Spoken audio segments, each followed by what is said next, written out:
आरक्षण बचाओ संघर्ष समिति के द्वारा आज भारत बंद का ऐलान कर दिया जाता है और चिराग पासवान उसके समर्थन में आ जाते हैं। चिराग पासवान को लेके लोग ये भी बात कह रहे हैं कि मोदी के हनुमान मोदी के अब खिलाफ चले गए हैं। लोग ये क्यों कह रहे हैं और आखिरकार चिराग पासवान की मजबूरी क्यों बन गई है कि उन्हें भारत बंद का समर्थन करना पड़ रहा है, क्यों है उनके राजनीतिक करियर के लिए जरूरी भी, उसी के ऊपर हम बातचीत करेंगे और आपको पूरी जानकारी भी बताएंगे। लेकिन उससे पहले मेरा परिचय जान लीजिए। मैं हूं रजत और आप देख रहे हैं जनता जंक्शन।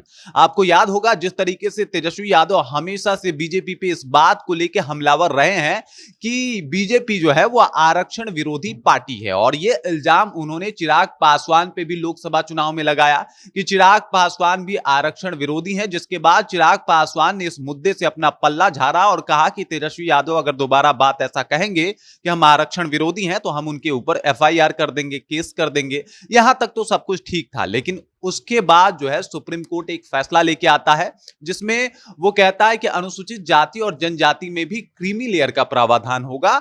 मतलब ये कि अब उस हिसाब से कोटे के अंदर कोटा दिया जाएगा। मतलब अगर अमीर कोई दलित होगा तो उसको सेकेंडरी रखा जाएगा, प्राइमरी उसको लिया जाएगा जो वाकई उस कहीं ना कहीं लाभ से वंचित है। और इसको लेके चिराग पासवान ने इसका विरोध किया था। चिराग पासवान ने कहा था कि जो हमें कोटा मिला है, जो हमें आरक्षण मिला है, इसके पीछे का कारण छुआछूत है और इस वजह से मैं सुप्रीम कोर्ट के फैसले के खिलाफ हूं।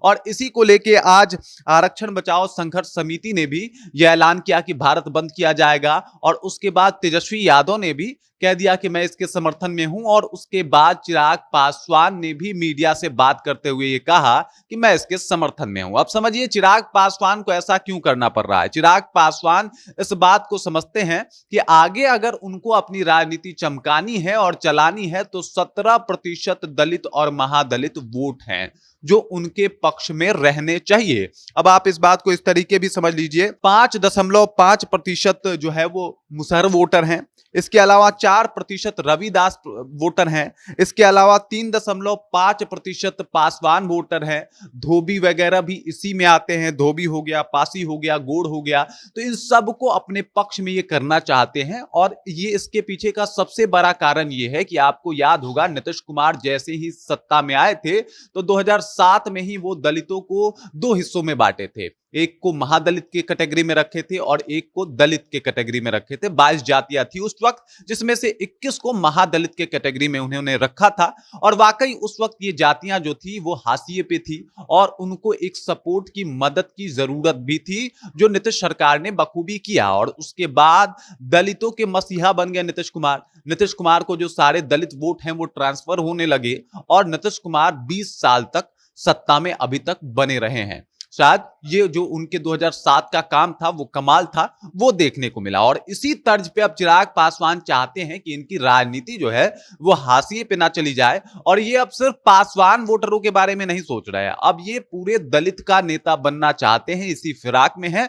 और इसी वजह से भारत बंद करना इनकी मजबूरी हो गई। अब ये भी बात समझ जाइए कि जब बीजेपी से इसके ऊपर सवाल पूछा जाता है, बीजेपी का जिक्र मैं इसलिए कर रहा हूं क्योंकि अभी बीजेपी के बड़े सपोर्टर माने जाते हैं, नरेंद्र मोदी के भक्त माने जाते हैं, हनुमान माने जाते हैं चिराग पासवान। तो जब बीजेपी से यह सवाल पूछा गया कि सुप्रीम कोर्ट के इस फैसले के ऊपर आप क्या कहना चाहते हैं, तो बीजेपी ने कहा था कि हम अभी इसके ऊपर कुछ नहीं बोलेंगे, सुप्रीम कोर्ट का जो फैसला है वो ठीक है। लेकिन चिराग पासवान शुरू से ही इस फैसले का विरोध कर रहे थे, कह रहे थे कि भाई हमारी पार्टी जो है इसका विरोध करती है। और अब जब आरक्षण बचाओ समिति ने इसका एक तरीके से पुरजोर तरीके से विरोध किया है, भारत बंद का ऐलान किया है आज के दिन, तो कहीं ना कहीं चिराग पासवान ने भी इसका समर्थन कर दिया। और समर्थन करने का पीछे का कारण यही है कि ये दलितों के लीडर बनना चाहते हैं। और अगर चिराग पासवान ऐसा नहीं करेंगे तो आप ये बात समझ जाइए कि सिर्फ मोदी का हनुमान बनने से बिहार के विधानसभा में काम नहीं चलने वाला।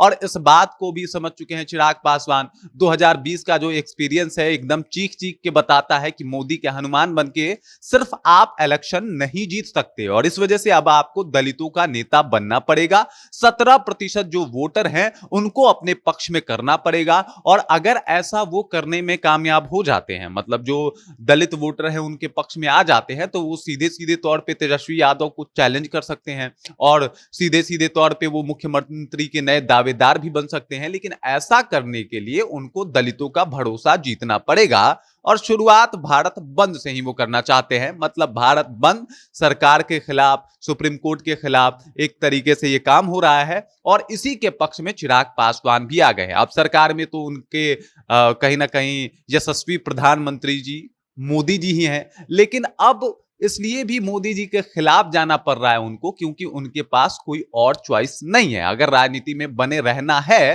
तो उनको ये काम करना पड़ेगा, क्योंकि उन्हें अपने जात का मुद्दा उठा के काम करना पड़ेगा, आगे बढ़ना पड़ेगा। और इसमें कोई दो राय नहीं है कि बिहार में अगर आप जाति से गए, जाति समीकरण साधने से गए, तो बिहार राजनीति से आप चले जाएंगे। और इसी वजह से चिराग पासवान ने यह काम किया है। भले तेजस्वी का साथ मिला इस आरक्षण बचाओ संघर्ष समिति को और भारत बंद को, तो अब चिराग पासवान भी पीछे नहीं हट सकते थे और उनको सामने आके इस संगठन का और भारत बंद का समर्थन करना ही पड़ता। बाकी चिराग पासवान की अभी ये मजबूरी भी है, राजनीति जरूरत भी है कि वो भारत बंद का समर्थन करें। बाकी आप इस खबर को लेकर क्या सोचते हैं? आपके जहन में क्या कुछ चल रहा है?